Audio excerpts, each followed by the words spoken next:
Buenas tardes.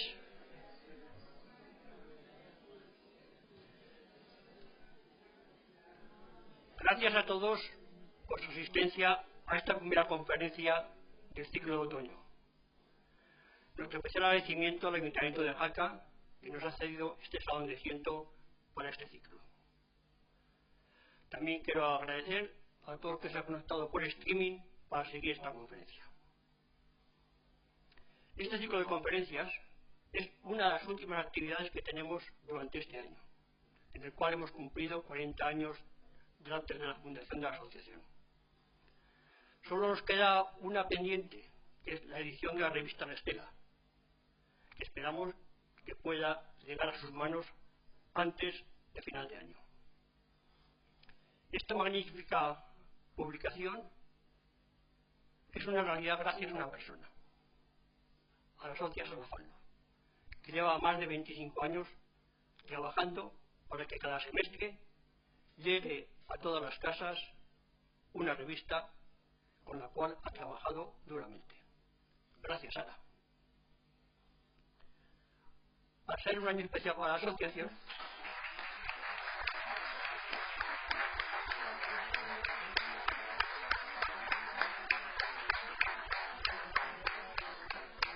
Sara, te lo mereces. Al ser un año especial para la asociación, hemos programado nuevas actividades.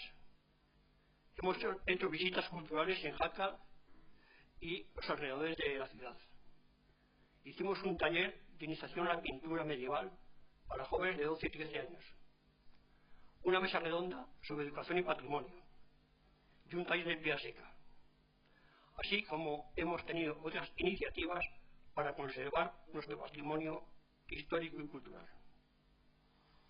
Todo este trabajo se ha podido realizar gracias al entusiasmo que han puesto todos los componentes de la Junta y sobre todo a la gran participación de los socios que nos anima a seguir trabajando. En este ciclo de conferencias vamos a escuchar las investigaciones que han realizado 3 ponentes. Es un ciclo que hemos programado sobre personajes no aragoneses, pero que tuvieron una gran influencia en el Reino de Aragón. Hoy estaba programado inicialmente que viniese el profesor Carlos Viena Corbera a hablar sobre el rey de Pamplona, Sancho III el Mayor, pero ha tenido problemas de agenda por su gestión académica y no puede acompañarnos. Será la semana próxima cuando nos deleite con su conferencia. Hoy, para iniciar el ciclo, tenemos a Javier Lázaro García, que nos hablará sobre el vizconde Gastón IV de Bear. Y el día 21, Darío Español Solana nos hablará sobre Ramón Berenguer IV, conde de Barcelona y príncipe de Aragón.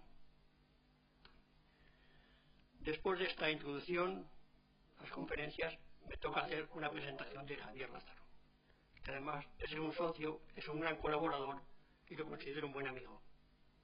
Sí, me ha dicho una cosa, poco currículum, no quiero hablar mucho de mí, y le voy a hacer caso. Nació en Zaragoza. Es licenciado en Ciencias Químicas por la Universidad de Zaragoza, diplomado en Ingeniería Ambiental por la Escuela de Organización Industrial y profesor agregado de enseñanza media durante 10 años. Posteriormente se diplomó en Dirección y Administración de Empresas en el ESADE, trabajando en funciones directivas primero en una empresa española y posteriormente en 2 de carácter multinacional. Llegó la hora de jubilación, pero no dejó de trabajar. Empezó a cursar la licenciatura de Historia y luego el máster de Investigación, siempre en la Universidad de Zaragoza. Sus investigaciones se han centrado en la cultura medieval pirenaica y los enfrentamientos transfronterizos. Es autor del libro sobre los conflictos en el puerto de Astur y sobre todo diversos artículos y conferencias de carácter divulgativo. Algunos de ellos se publicaron en la revista La Estela. Yo termino ya para que disfrutemos de las palabras de Javier Lázaro y esperamos verlos el próximo viernes para la conferencia de Carlos Lariena. Y si es posible, ya pues tiene el teléfono encendido, que lo ponga en silencio.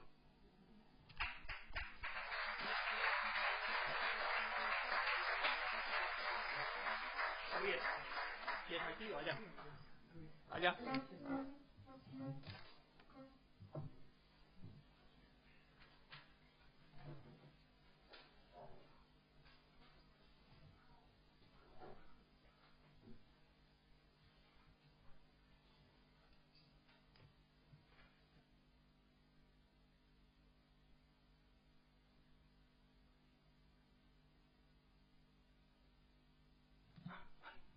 Bien, muy buenas tardes.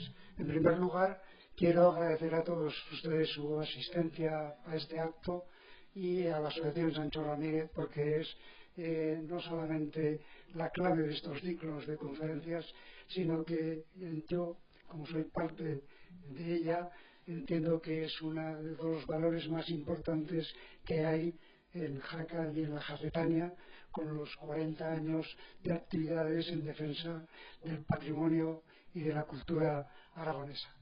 Asimismo, gracias al Ayuntamiento por, como ha comentado Paco, cedernos este local donde podemos hacer las conferencias en esta situación. Bueno, en primer lugar, me parece obligado el título de la conferencia que yo he elegido para hoy. Puede parecer un poco un atrevimiento, ¿no? Evidentemente no se trata de, no pretendo yo y molestar a nadie, sino mostrar una opinión fundamentada que yo creo que hay que defender.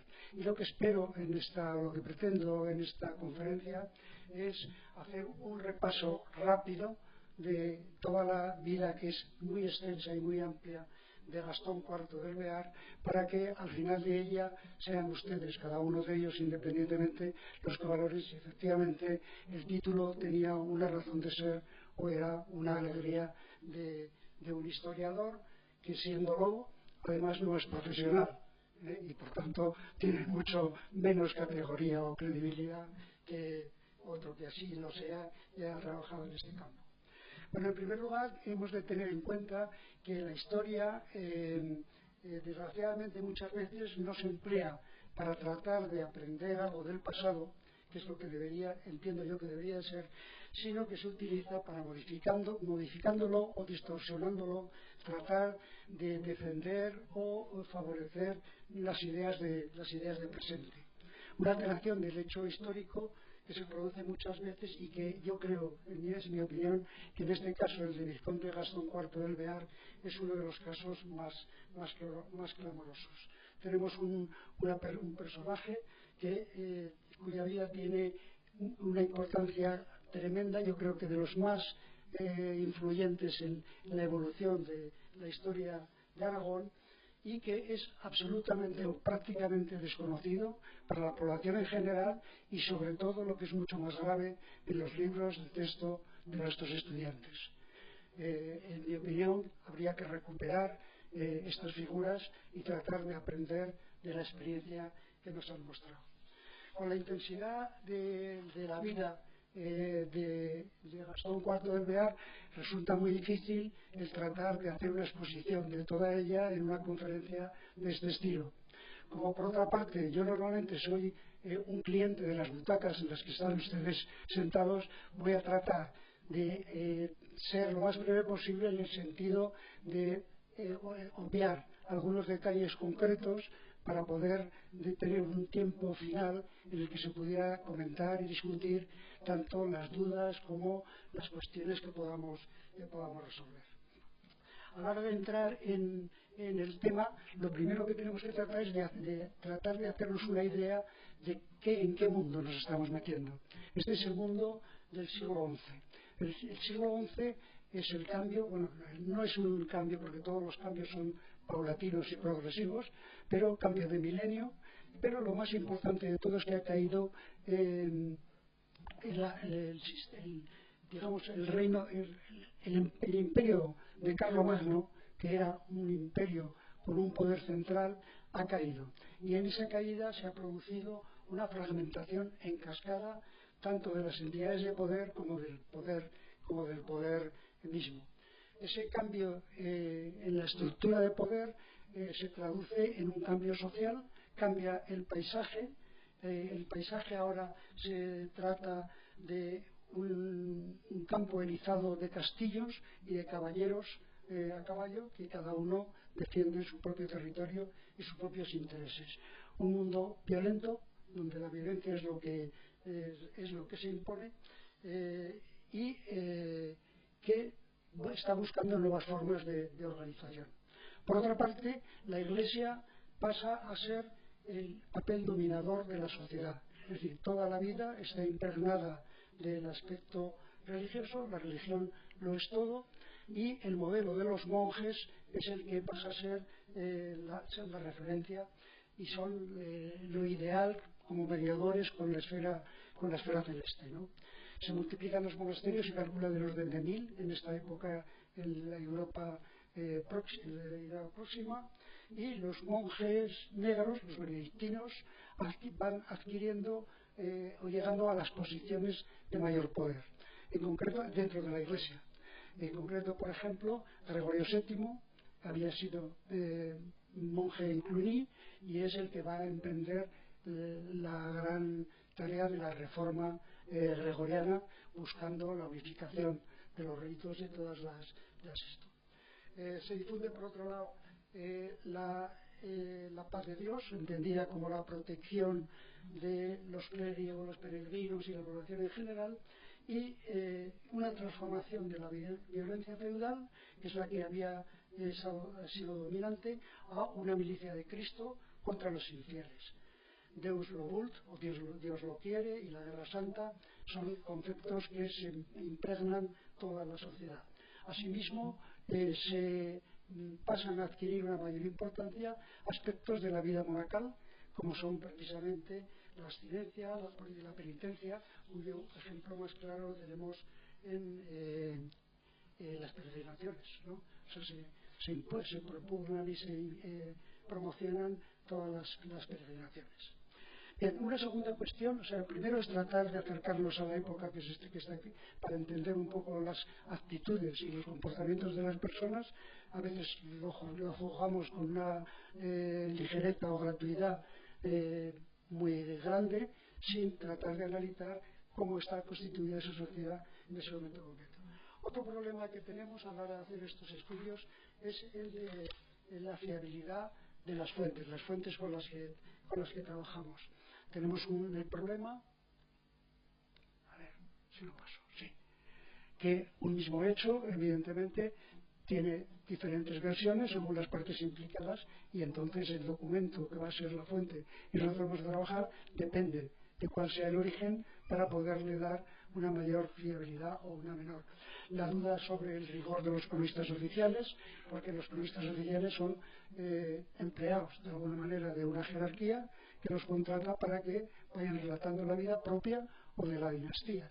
Evidentemente, esa es una información también que sí es positiva y es muy interesante, pero hay que cogerla siempre con mucho cuidado y tratando de buscar una fuente para contrastar.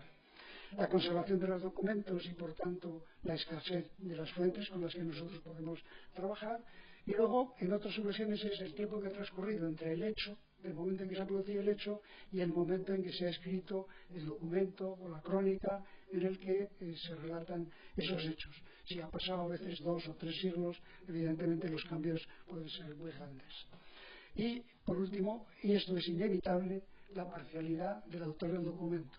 Podrá ser mayor o podrá ser menor, pero yo creo que prácticamente es imposible evitarla en su totalidad, ¿no? En el caso que nosotros tratamos, tenemos el tema, la cuestión es que son documentos que están en latín, en el caso de Gastón, latín o en árabe, ¿no? Y eso aplica una dificultad mayor.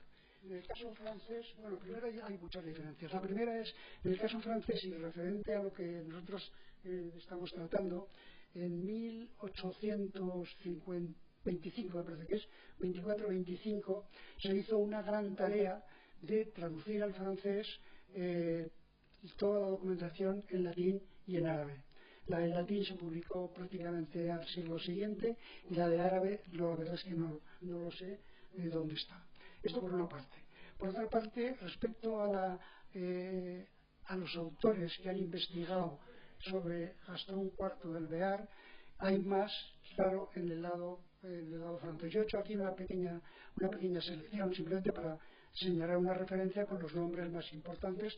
En el caso del Bear, el primero es Pierre de Marca, que es 1640, siglo XVII, o sea que estamos ya muy lejos, pero es un historiador de referencia en la historiografía francesa. Tiene la limitación de que, claro, en ese momento hay unos documentos disponibles y no más, ¿no?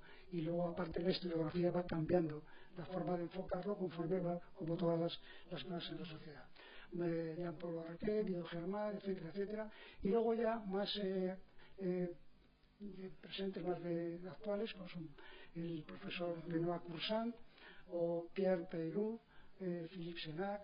Pues Coursant es del siglo pasado, también es un historiador de referencia y muy ligado y coetáneo del profesor Lacarra. En el caso de Aragón, para el que se menciona, pues primero Jerónimo Zurita como cronista, también en situación parecida a la de Pierre de Marca, y luego ya profesores como el profesor Lacarra, Laliena, Oviedo y Balaguer. Bueno, para el caso de Balaguer es un historiador de Huesca del siglo pasado, que especialmente lo que ha aportado aquí es estudios sobre Teresa en concreto, ¿no? Me refiero, hay muchas personas que han escrito, pero sí, esto lo he dado yo. Sí, estábamos aquí, sí. Muchas personas que han escrito, pero que hayan dejado alguna investigación, pues la verdad es que son muy limitadas. Y respecto a las publicaciones, bueno, aquí hay algunas de las publicaciones de estos autores. Por ejemplo, de Tucochama tenemos aquí una historia del Bear, y luego este libro que es muy interesante, que es cuando el Islam estaba a las puertas de los Pirineos. Este es un libro tradicional. Aquí tenemos la historia de Marca, que hablábamos antes, y esta es de Federico Balaguer.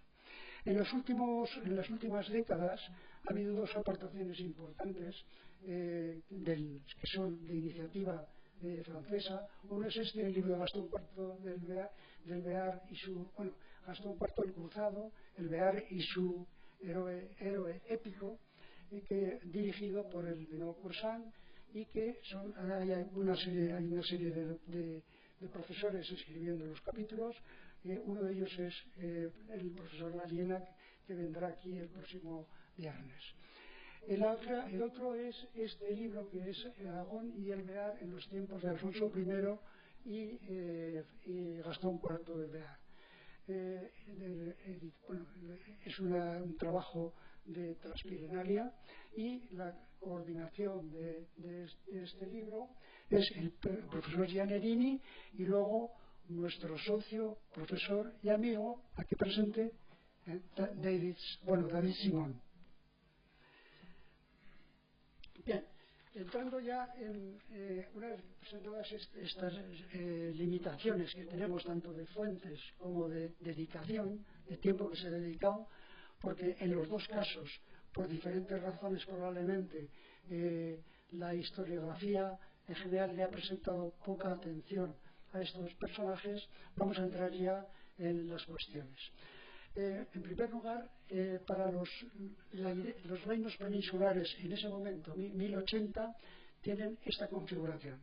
Es decir, aquí lo que me interesa resaltar es que Aragón es muy pequeñito, todavía es muy pequeñito, y por tanto está en una situación donde los peligros los tiene por todos los lados, ¿no? La dinastía aragonesa comenzó con Ramiro I, ya saben, bueno, un poco por recordarlo, primer hijo no fuente del matrimonio, sino considerado fuera del matrimonio, Sancho Ramírez, que tendrá estos 4 hijos. A nosotros nos interesa Talesa, que es la que va a seguir después en el relato de nuestra historia. El matrimonio ya oficial y reconocido con Hermesinda de Foix nos va a dar a Sancho Ramírez por un lado, y a los otros hijos, Sancha García Urraca y Teresa. Y luego Sancho Ramírez tendrá con Isabel de Urgel primero a Pedro Ramírez, que será Pedro I, y después con Felicia de Roussy, que ya también es francesa y está ligada también al núcleo alrededor del Papa. Ese es un factor importante a considerar. Tendrá a Fernando, Alfonso Ramírez y Ramiro II. En el caso del Bear, hay que tener, en este mismo momento de 1080, el territorio del Bear prácticamente es este, se ve ahí, ¿no? Sí, que no tiene colores, ¿no? Es el original, este es el Bear original, con el Escar, Morlaix, etcétera, y los otros son vizcondados que todavía tienen una cierta independencia, pero que a lo largo del curso de los acontecimientos se irán incorporando al Bear. Luego, con respecto a la dinastía, esta es la dinastía, como se puede ver aquí, o sea, aquí lo que me interesa resaltar es primero saber que se hacen un juego que el heredero siempre cambia de Céntulo a Gastón, de Gastón a Céntulo. Pero a nosotros lo que nos interesa es prácticamente a partir de Céntulo V de Bear el joven, que es a partir del momento en que tenemos informaciones más fiables que todos los que han sido anteriormente. Céntulo V de Bear, en primer lugar, tiene un primer hijo con Gisla, que es Gastón. El matrimonio con Gisla se anuló por disposición papal porque era un matrimonio con un nivel de consanguinidad elevadísimo, eran primos hermanos, o sea, la cosa era fácil.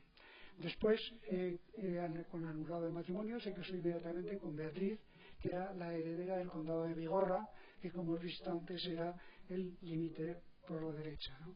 Con la que tuvo otro hijo, Céntulo. La pareja Gastón-Céntulo los tendremos a lo largo de toda la historia de Gastón.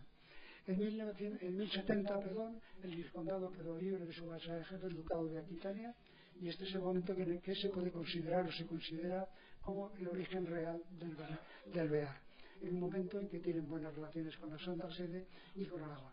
El siguiente ya será Gastón IV del Bear, que se casará con Teresa de Aragón, sobrina del rey Sancho Ramírez y vizcondesa de Montaner.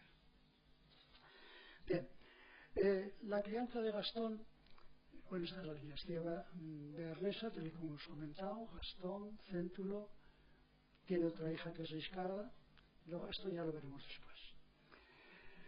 La crianza de Gastón, el vizcondado. Aquí no tenemos ninguna información. Como no tenemos ninguna información, tenemos que hacer suposiciones, ¿no? Hay una suposición que mantienen algunos historiadores franceses, y especialmente Pierre Peyrous, que hablaremos de él varias veces a lo largo de la conferencia de hoy, que defienden o sostienen que lo más probable es que Gastón IV de Bear se criara con los hermanos, o sea, con Alfonso, con Ramiro, y con Pedro, incluso con Teresa, bajo la tutela de Felicia de Roussy. Las razones por las que se justifican estas, se han ido las flechas cada una por su lado. Bueno, pues no están las razones. ¿Lo he saltado?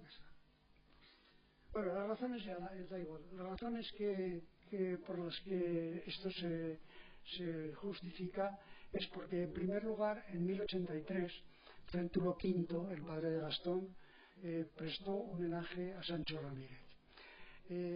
Evidentemente, los dos territorios, el Bear y Aragón, eran suficientemente pequeños como para necesitar imperiosamente buscar, como hacían todos ellos, buscar alianzas normalmente era a través de políticas matrimoniales.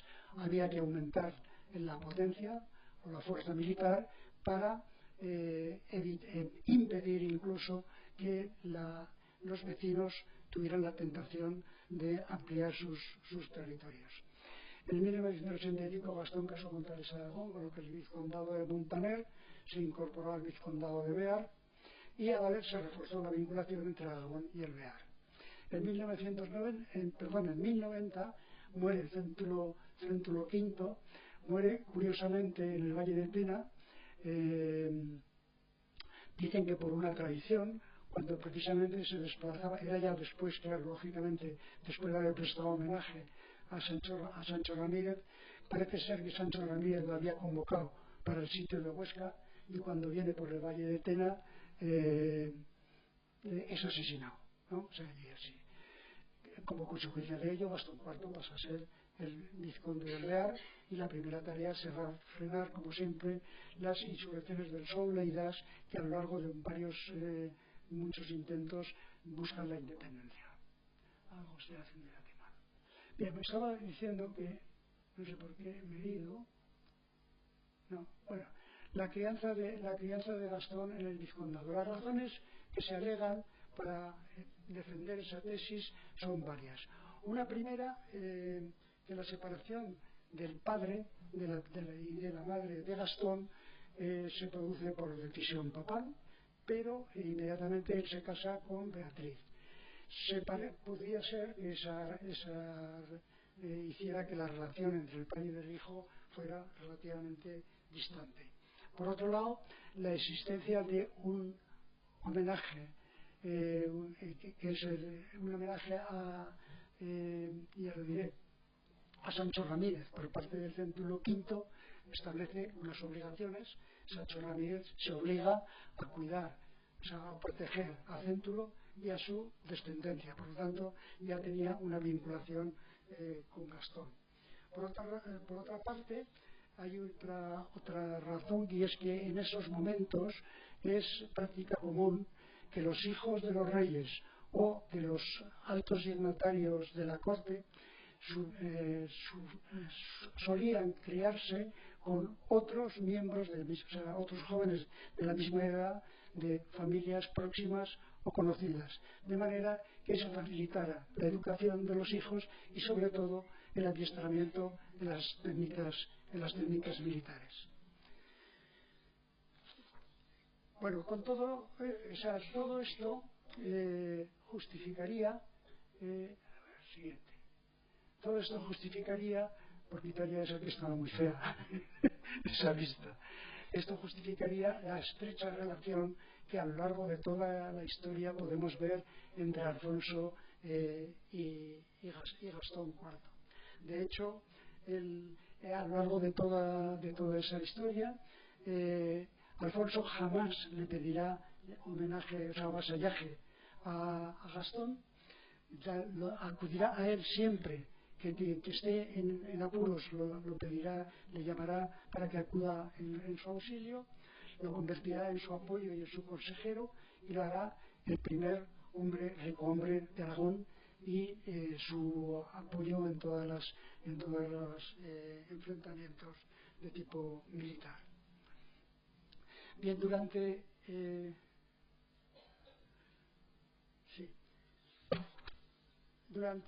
hasta ahí llegamos a la situación en la que Gastón ha muerto su padre, él ya es vizconde del Bear, y parece ser que se encuentra en el sitio de Huesca donde fallece Sancho Ramírez. Es muerto por un flechazo, como es conocido, y antes de morir le pide a su hijo que no levanten el campo y que persistan con el sitio.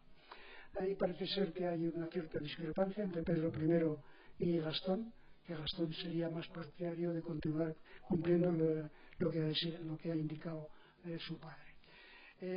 En este momento, a nivel, digamos, de la cristiandad, hay muchos problemas para acudir a las peregrinaciones a Tierra Santa. Los bizantinos y Basileo tienen muchos problemas con los turcos, y llega un momento en que el Papa Urbano II convoca un concilio en Clemón para el 27 de noviembre de 1095. En ese momento no acude al concilio ni Gastón ni Céntulo, ni su hermano Céntulo, probablemente porque eso confirme que estaban en Huesca y no les ha dado tiempo a llegar, pero sí que acuden todos los obispos del Bear. El 28 de noviembre lo que se convoca ya es directamente la cruzada, y Gastón decide acudir, dejando a Talesa al cargo del gobierno del Bear y preparando su expedición, como siempre, con su hermano Céntulo de Bigorre.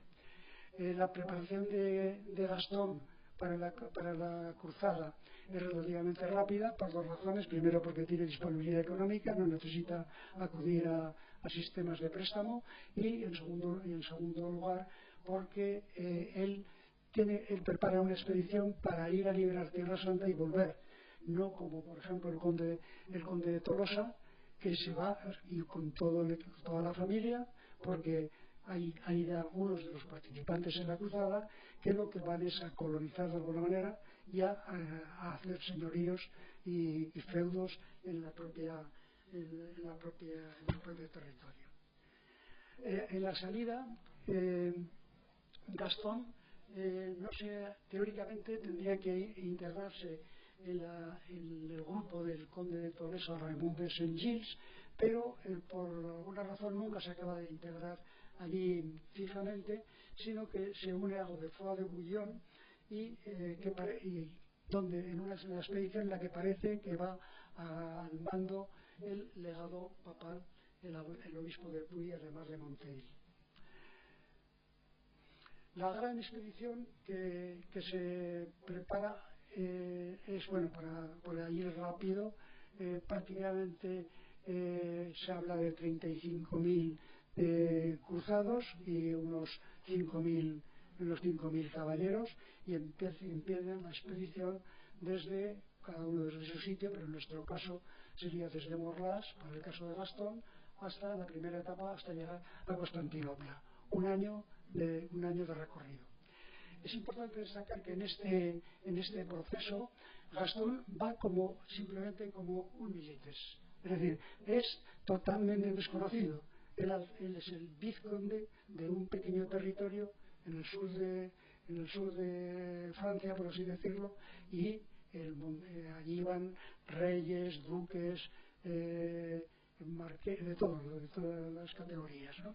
Y él simplemente lleva su tropa, lleva su propio ejército, pero es un militar desconocido. La prueba de ello es que en la recepción que hace el Basileo cuando llegan a Constantinopla, pues hay una relación de nombres de las personas que son recibidos en la reunión que hace el Basileo, y allí no aparece Gastón IV Alvear. También hay que decir que en esta expedición Gastón IV no lleva cronista propio. La mayor parte de todos estos personajes, como se ocurre en sus sitios, en sus dominios, llevan consigo un cronista que es el que va relatando todo lo que hace relación a las actividades de la persona que los contrata. Gastón o bien no llevó cronista, o ese cronista falleció. El caso es que no hay ningún rastro de ese tipo, lo que implica que todas las informaciones relativas a Gastón las tenemos que sacar de otras fuentes, digamos ajenas. En ese sentido sí que no tenemos problema en que haya un condicionamiento, por así decirlo, casero, ¿no? Bien, en la primera etapa decimos ves hasta Constantinopla. La segunda, ya desde Constantinopla, está por supuesto la historia de las cruzadas es tremenda, nunca se acaba, y claro, en un año hay muchos conflictos, son todos gente muy poderosa, acostumbrados a ser dueños y señores de sus territorios, por tanto las tensiones, los conflictos es el pan nuestro de cada día. Eso durante un año pues debe consumir bastante. Aquí, a partir de Constantinopla, es cuando empieza de alguna manera ya lo que es la propia tarea de principio. Bien, el primero de estos, el objetivo son Nicea, Turina y Antioquía. Voy a hacerlo esto muy rápido. Si queréis, luego en la discusión podemos buscar los detalles, porque cada uno de estos detalles nos podría llevar prácticamente todo el tiempo que nos queda, ¿no? Muy brevemente, yo lo voy a hacer referencia a cuando tiene relación con Gastón. En el caso de Nicea, es el primer sitio donde Gastón empieza a destacar, primero por su bravura, por así decirlo, y luego segundo, porque yo no sé si lo sabía ya antes o lo aprende de los bizantinos, el arte de la poliorcética, es decir, la fabricación de todos los sistemas de asalto, las torres rodantes y las catapultas. El caso es que a partir de ese momento él va a ser siempre el especialista y el que se va a hacer esto. En el caso del sitio de Nicea dura 8 meses y además, bueno, tiene una particularidad que de pronto están sitiados hasta que llega una flota bizantina.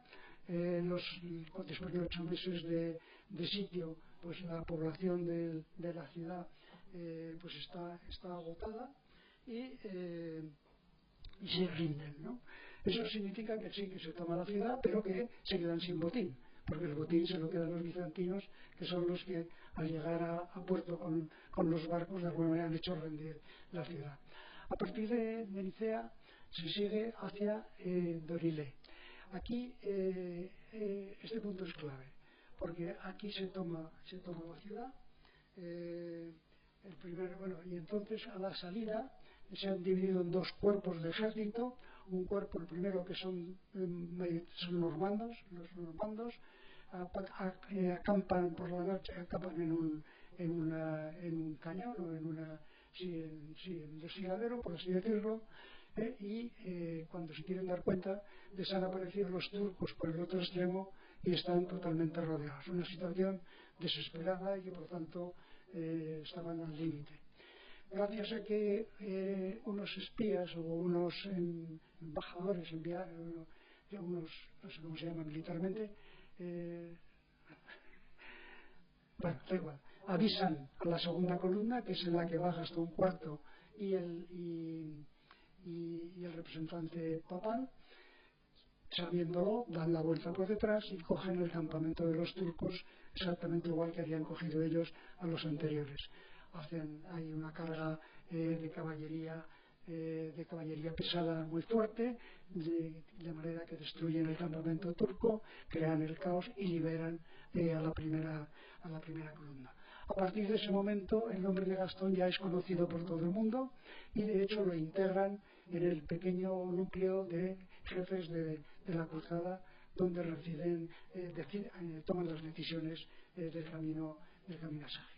A partir de ahí sí sigue la Antioquía, que es una famosa batalla de Antioquía, que para hacer una idea, la muralla de Antioquía tenía 11 kilómetros y 360 torres de defensa, ¿no?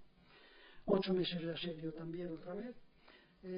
Y aquí hay, más o menos en general, lo que ocurre es rompen la muralla, consiguen romper la muralla con la fabricación de estos sistemas de armamento poliestético, pero no la ciudadela, con lo cual se quedan los cruzados entre la ciudadela y la muralla.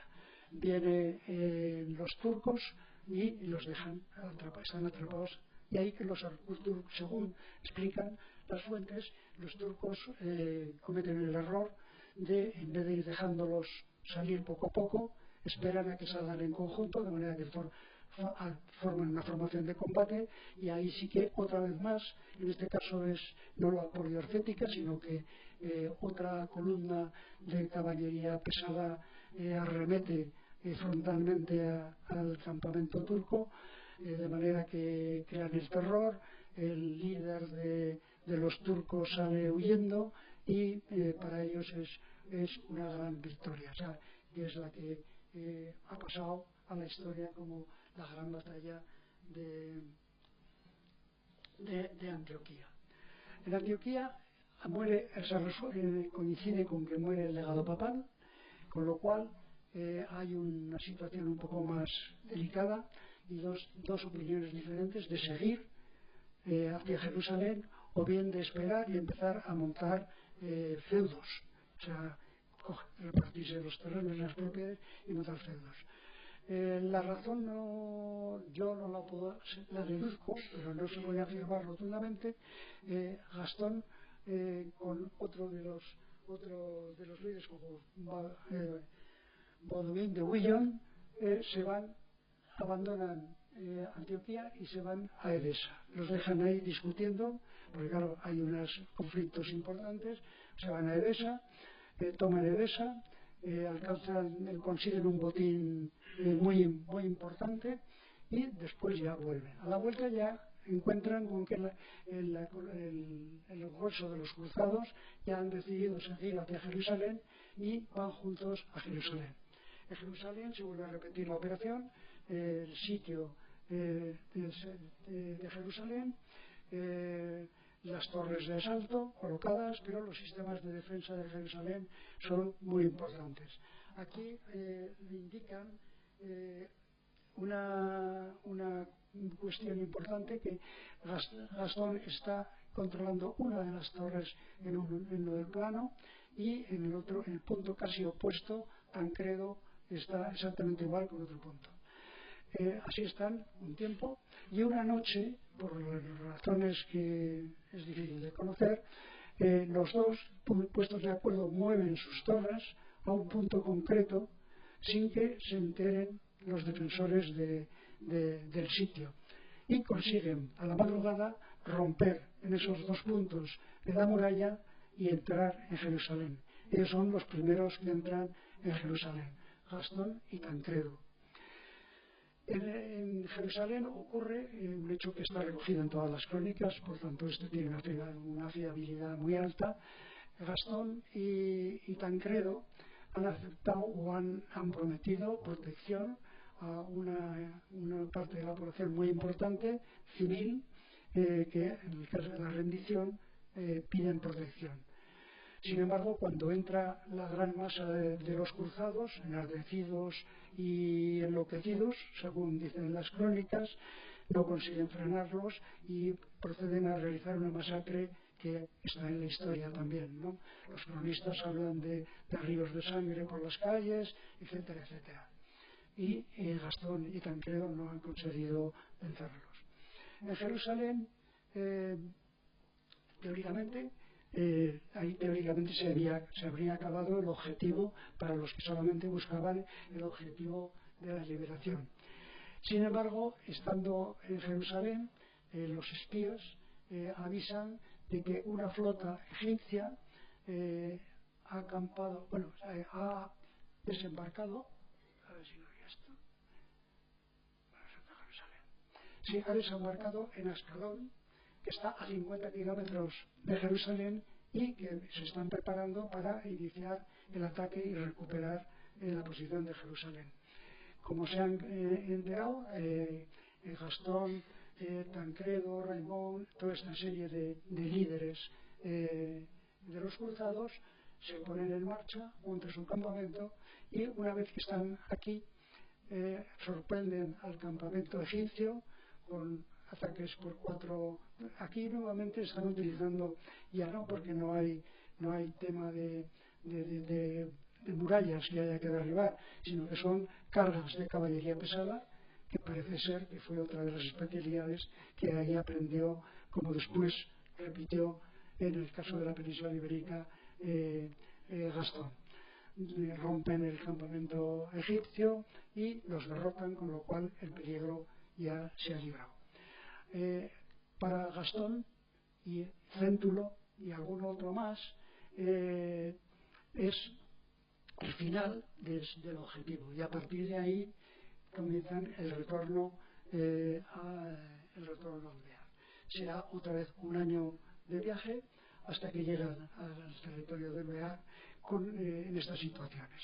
Una gran fortuna con los botines que han adquirido, y las primeras tareas a las que se tiene que dedicar Gastón y Céntulo, evidentemente, es a la pacificación, porque los vizcondados de Soule y Das han seguido intentando independizarse del Bear, y consiguen la integración de la región de Orcet, que, si recordáis, estaba al norte, en el propio Bear.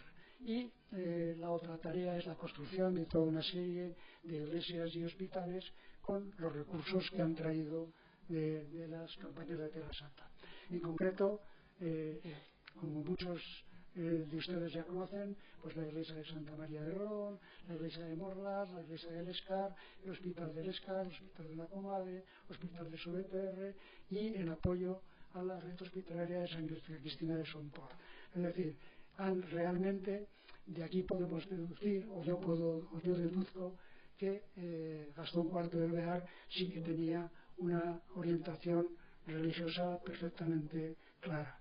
Todo lo duro que pueda ser, pero no creo que haya muchos casos en los que se haga una inversión tan grande como esta que se ha realizado aquí, ¿no? Bien, una vez que está ya en el primer periodo de tiempo de Gastón, se dedica lógicamente a Bear, a organizarlo y a ver lo que falta, Y luego tenemos que estudiar la vinculación de Gastón con Aragón.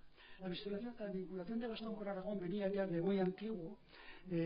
Primero hay una cosa que es objetiva, los intereses estratégicos son coincidentes porque los dos tienen el mismo problema, son entidades todavía muy pequeñas y con vecinos muy poderosos. Sancho Ramírez había tenido la habilidad de cubrirse con el enfeudamiento con el Papa, con lo cual le daba una cobertura importante, pero siempre era insuficiente. La llegada al trono de Alfonso I, evidentemente para Gastón, eso es un elemento muy positivo porque se han mostrado siempre como perfectamente sincronizados. El matrimonio de Teresa es también, y es lo que hemos comentado anteriormente, de la vinculación con la familia Ramírez y eso las estrechas y antiguas relaciones familiares. Y sobre todo el común espíritu de cruzada compartido entre Gastón IV y Alfonso I. Mientras Gastón ha estado fuera en las cruzadas, la vida ha seguido su curso y ha habido una serie de acontecimientos que han cambiado el panorama. Pedro I, en 1096, había conquistado Huesca en la batalla del Alcoraz, es decir, aunque abandonó sin mantenerse como le había pedido su padre, pero luego se volvió en otras condiciones y ya ahí consiguieron conquistar Huesca. Pedro I murió en el Valle de Arán, camino de Burdeos, probablemente cumpliendo con alguna obligación de homenaje que se le hubiera prestado. Alfonso había pasado a ser, como decíamos antes, rey de Aragón, y se había acordado el matrimonio de Alfonso I y Urraca de Castilla.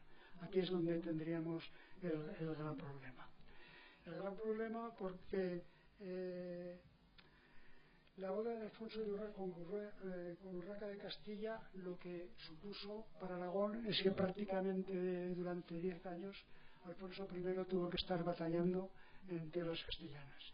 En la boda creó un problema de división en dos bandos o dos grupos, una parte de la nobleza, la más alta, y el alto clero por un lado, y el bajo clero y la parte más baja de la nobleza por otro, los inferiores partidarios de Alfonso y los otros partidarios de que Alfonso allí no pintaba nada, porque además había más complicaciones como el Camino de Santiago, etcétera, etcétera. Bien, el caso es que eso supone un problema porque Alfonso I no está en Aragón, sino que está en Castilla.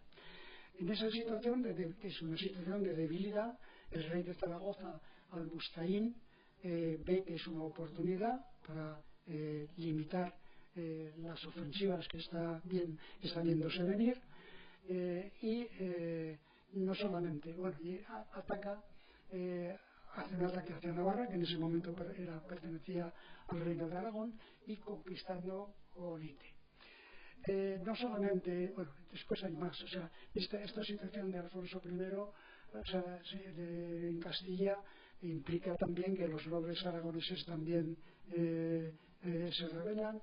Hay una sublevación del hijo de Sancho Ramírez Conde, García, desde Atarés, que se rebela contra su primo, el rey Alfonso I.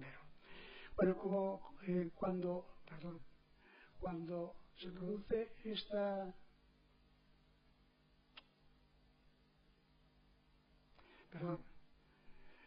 produce esta situación, el rey de Zaragoza, Al-Mustaín, conquista Olite, Gastón está en Castilla y entonces ve que la situación es muy peligrosa. Manda un mensaje a Gastón IV pidiéndole ayuda a los bearneses, y Gastón IV en pleno invierno, mes de diciembre, atraviesa el Pirineo, se planta primero llega hasta Olite, se enfrenta al ejército musulmán, le vence y muere Al-Mustaín en esa batalla.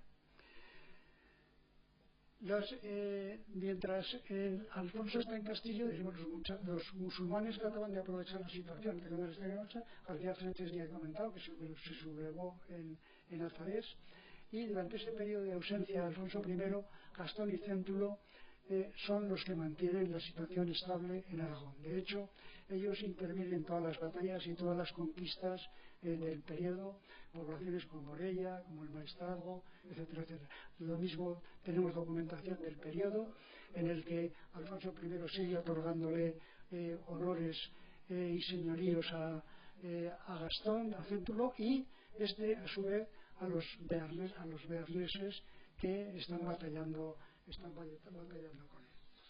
Este es el coste que tenía la famosa boda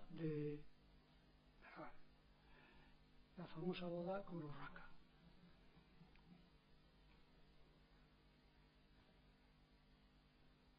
Bueno, me voy a seguir ahí.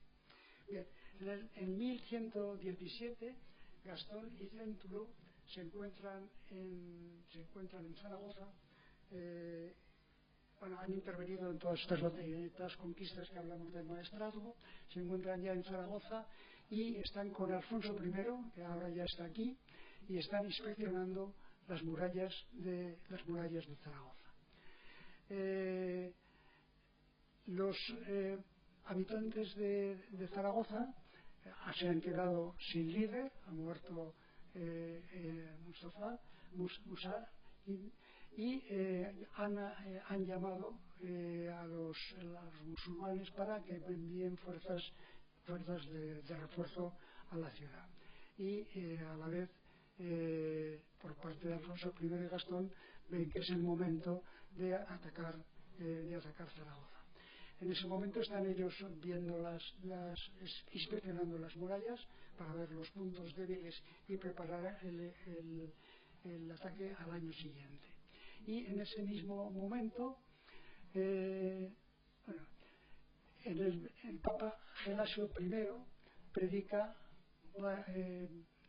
convoca un concilio en Toulouse, al que se dirigen rápidamente Gastón y Céntulo, pasan rápidamente a Real para asistir al concilio, donde el Papa va a predicar la cruzada para liberar Zaragoza. Esto supone que se llama a todos los líderes europeos, se les llama a formar un ejército para la conquista de Zaragoza. Gastón y Céntulo se disponen con sus tropas, con un contingente, como siempre, de importantes caballeros bearneses. Se prepara el asedio con tronos rodantes y catapuntes, el sistema tradicional, y se conquista. Primero conquistan la Aljafería, ahí de alguna manera establecen el puesto de mando para dirigir el asalto a Zaragoza. Durante los meses que dura el asalto, hemos dicho que los habitantes de Zaragoza han pedido el auxilio a las otras taifas musulmanas, y se ha formado un ejército que avanza hacia Zaragoza para defender a los sitiados. Y en Arias de Huerva las tropas son derrotadas por las tropas digamos cristianas, tanto bearnesas como aragonesas. Y el 2 de diciembre de 1118 la ciudad capitula y Alfonso I nombra a Gastón señor de Zaragoza. A continuación podemos ver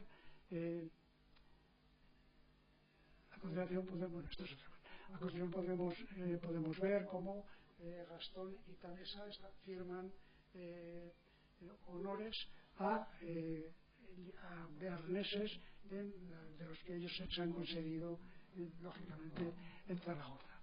Bien, una vez que se ha conquistado Zaragoza, viene una fase que se puede llamar de la explotación del éxito. Todos estos mapas que yo pongo aquí son de este historiador que acabo de comentar, Pierre Rougy. Perdón. Es que este lo he conocido hace muy poco. Sí. Que es peculiar. Bueno, ¿por qué lo conocí hace muy poco? Porque es peculiar. Ahora explico la peculiaridad. Vaya. Me disculpo, ¿eh? Peirós, Pierre Peirós. Pierre Peirós, me aprovecho de la intervención para explicar, es un historiador relativamente contemporáneo, que es doctorado en estudios hispánicos, general en la Reserva francés, y que durante años estuvo destinado en la Embajada Francesa en España.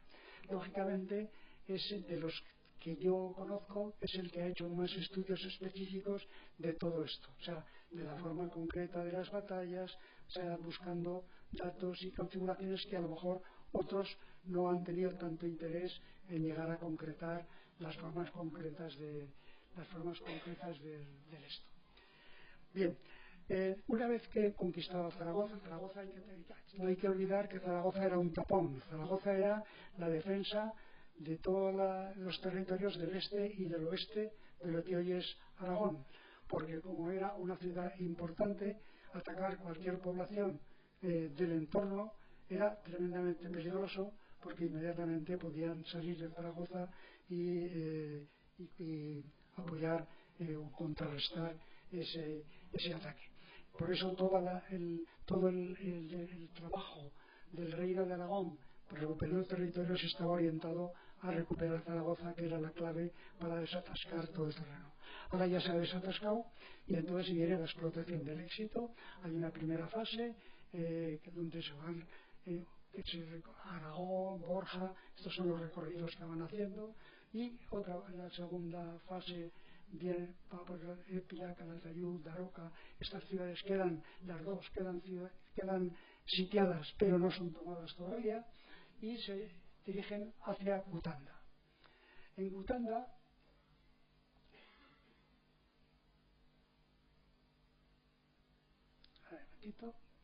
tengo una buena noticia para un amigo mío que está aquí sentado. Nosotros yo en concreto, pero no conozco a nadie que hubiera encontrado información concreta de la presencia de Gastón IV en Cutanda.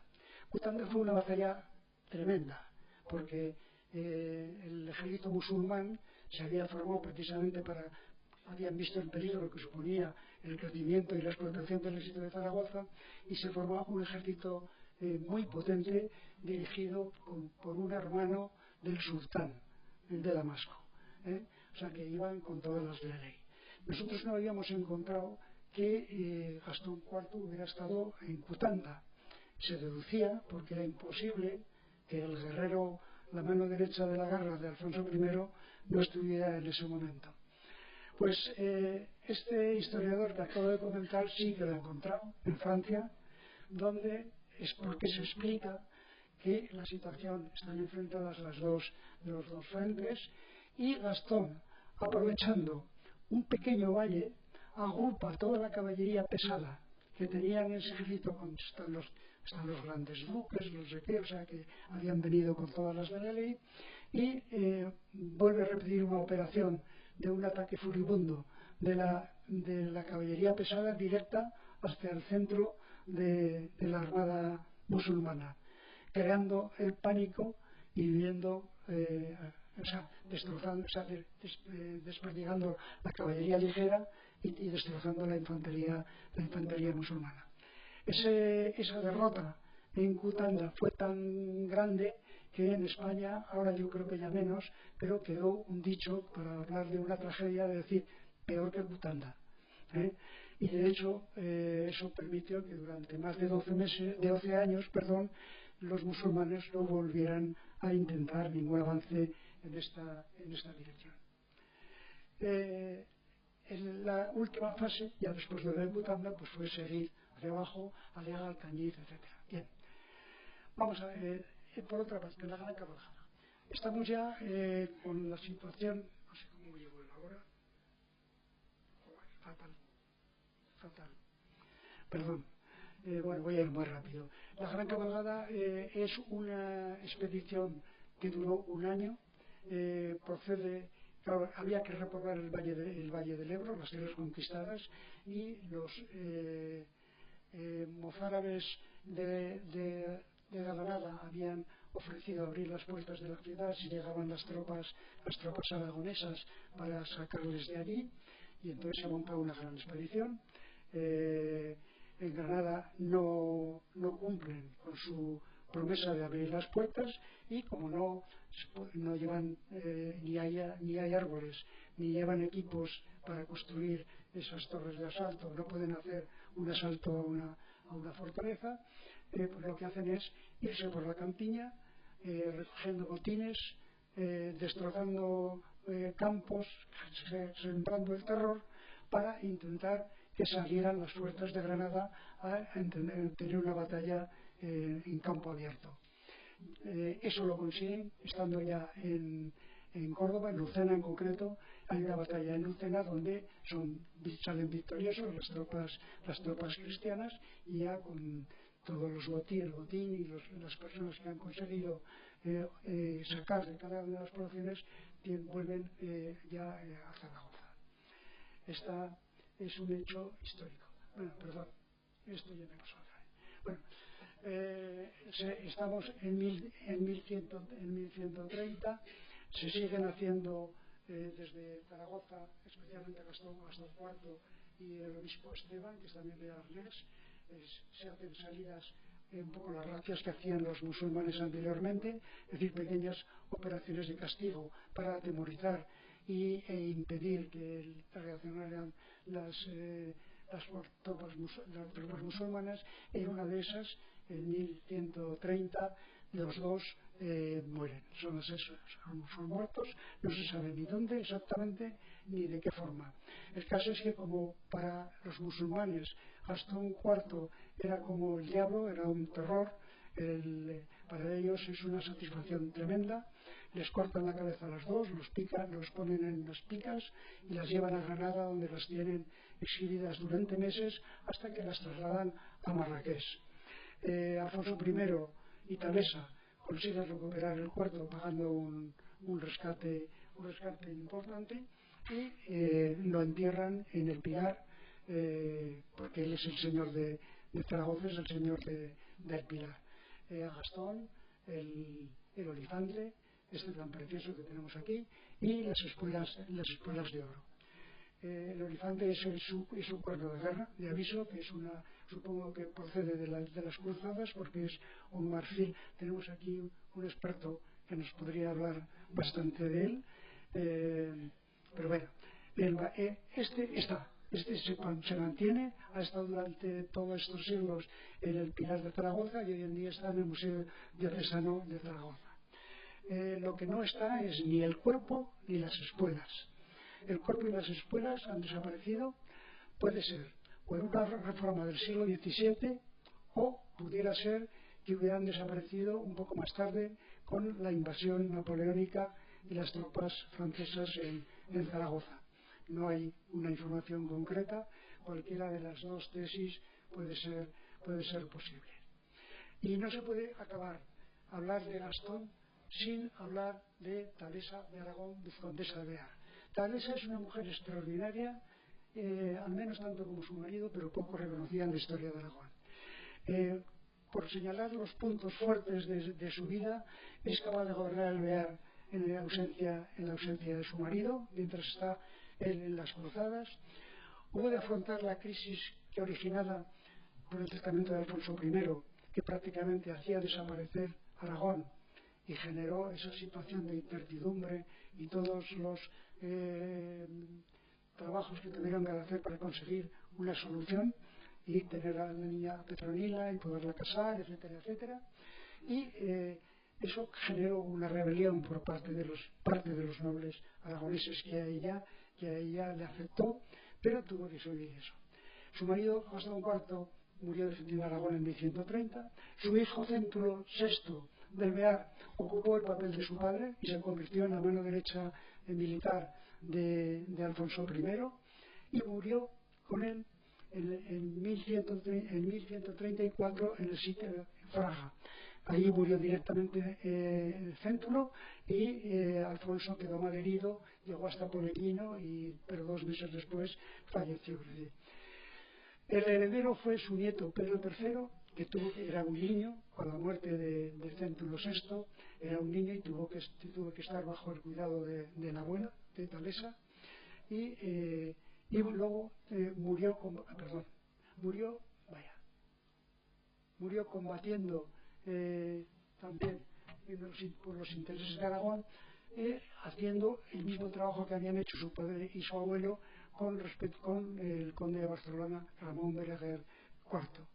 Cuando se estabilizó la situación del reino, vemos cómo Talesa tiene todo el reconocimiento de Ramón Berenguer IV. Aparece todos los clérigos, todos los obispos y todos los nobles del Bear rinden en Jaca homenaje a Ramón Berenguer IV. Talesa es una de las firmantes, ella está en todos los actos importantes y cuenta con todo el respaldo de Ramón Berenguer IV. Una mujer que murió casi a los 80 años, pero que había tenido que asumir la muerte del marido, del hijo y del nieto en un periodo muy corto de tiempo. Por tanto, yo creo que merecen un respeto las dos figuras, Gastón y Talesa de Aragón.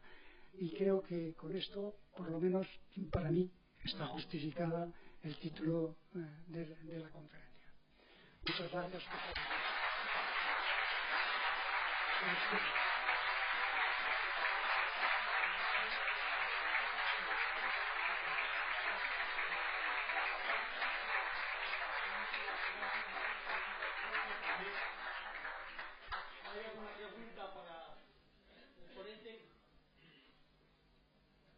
¿Sabemos algo referente a Talesa y Jaca? Lo siento, perdón. ¿Más referencias de Talesa con la ciudad de Jaca? Sí, claro, porque es que este era el paso.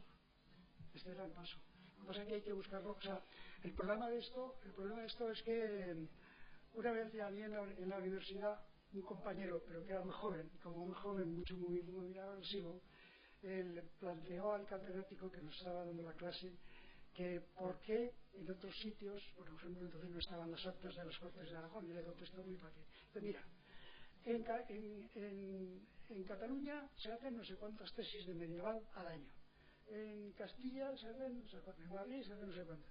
Y aquí igual hacemos 2. O sea, entonces tenemos un déficit de investigación. Pero ese déficit de investigación viene porque la investigación está muy mal considerada en nuestra sociedad, todos lo sabemos, y el investigador que toma esa línea como su línea vital, pues es un héroe. No va a ganar nunca mucho dinero, el prestigio lo tendrá en el círculo de los que saben de lo que están hablando y poco más, ¿no? Cuando en cualquier otra profesión, un profesional, doctor, formado, con experiencia, con relaciones internacionales, pues evidentemente sube como la espuma. Pero el investigador tiene que aceptar que está en una situación. Y es difícil porque nosotros tenemos por aquí algún héroe, o sea, que con mucha capacidad, están en esa vía. Pero son personas especiales. Y entonces es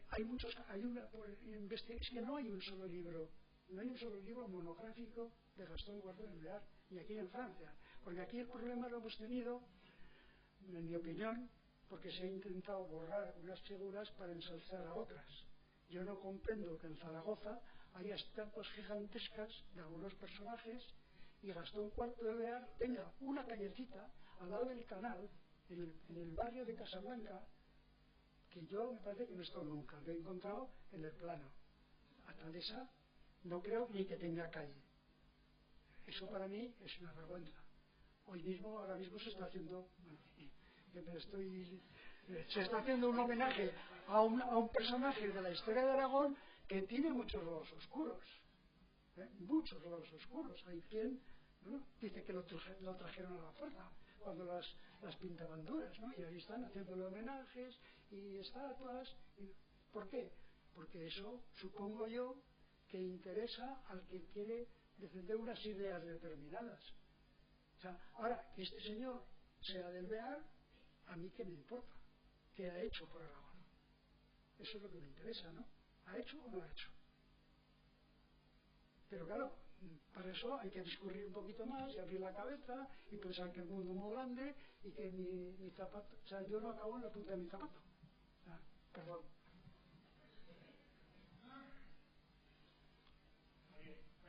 Bueno, es un experto, ¿eh? Ojo. Aspirante. La pregunta sería si el testamento de Alfonso I y el de Gastón de Bear van destinados a las órdenes, a los templarios y a alguna otra orden más, ¿qué relación guardan o cuál es el motivo que les puede inducir, político, religioso? ¿Por qué?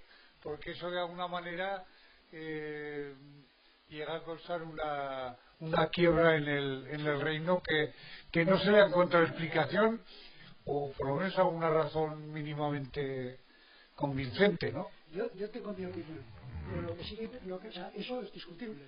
Lo que no son discutibles son los hechos. Primero, la primera obligación de un rey en la concepción monárquica es garantizar la continuidad de la dinastía. Es decir, tener un heredero, a ser posible 2 o 3 o 4 por si acaso, ¿no? Ese es uno. Gastón los tiene. Alfonso no. 2.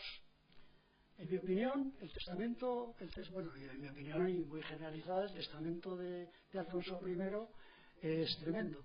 Yo parto de que los dos tienen la obsesión tienen metida el objetivo religioso, la obsesión de ser cruzados por encima de todo. Pero hay una diferencia.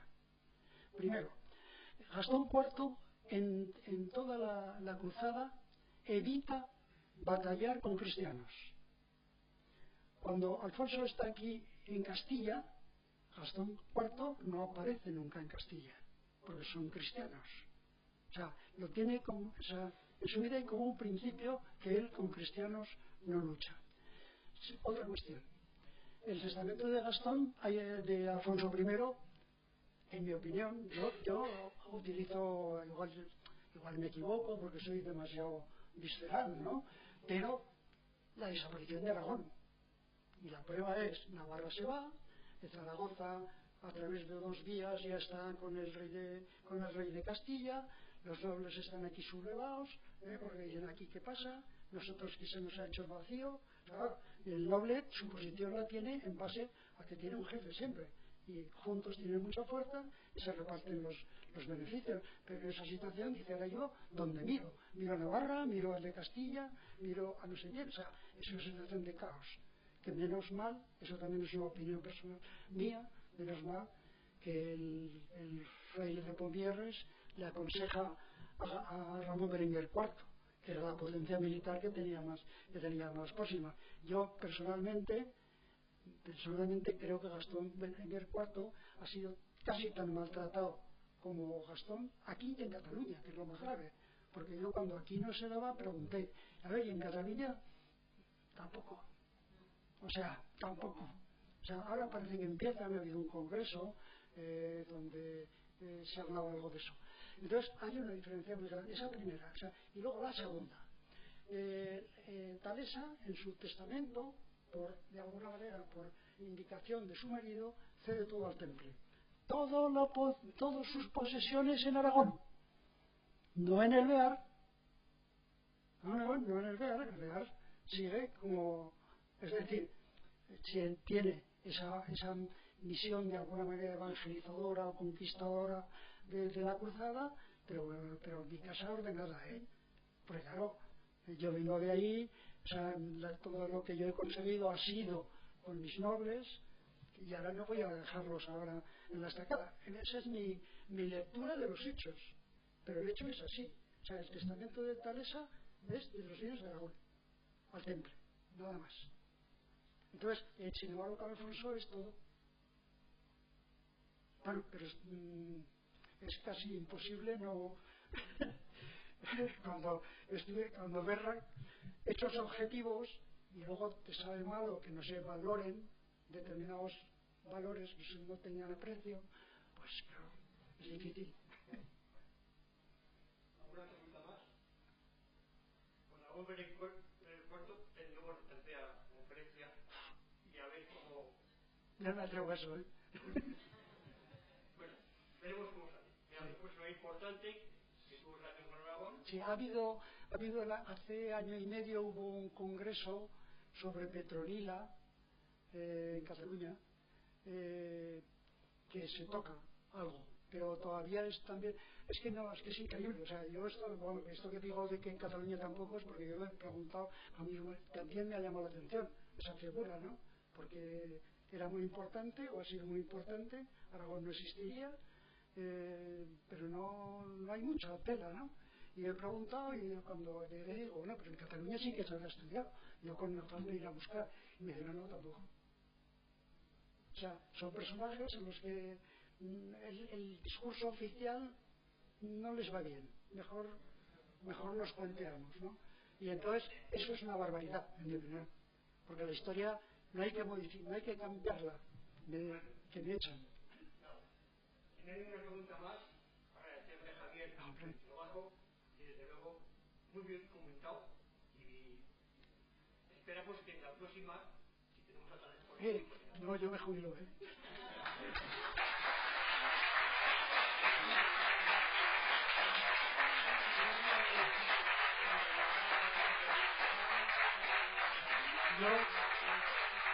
Yo ahora mismo quedo jubilado. Mi mujer no se lo cree.